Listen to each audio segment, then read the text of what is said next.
श्रीमद्भगवद्गीता एकादशोऽध्यायः विश्वरूपसन्दर्शनयोगः 22వ श्लोकम्। रुद्रादित्या वसवो ये च साध्या विश्वेश्विनौ मरुतश्चोष्मपाश्च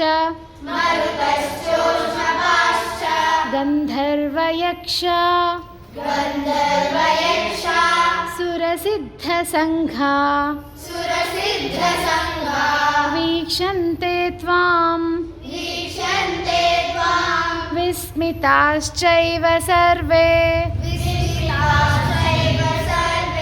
रुद्रादित्या वसवो ये च साध्या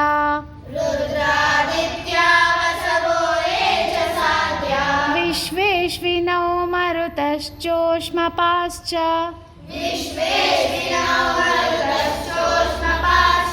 गन्धर्वयक्षासुरसिद्धसङ्घा वीक्षन्ते त्वां विस्मिताश्चैव सर्वे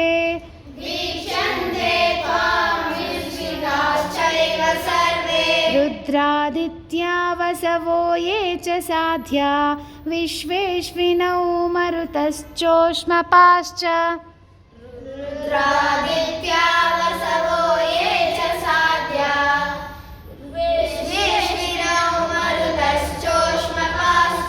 गन्धर्वयक्षासुरसिद्धसङ्घा वीक्षन्ते त्वां विस्मिताश्चैव सर्वे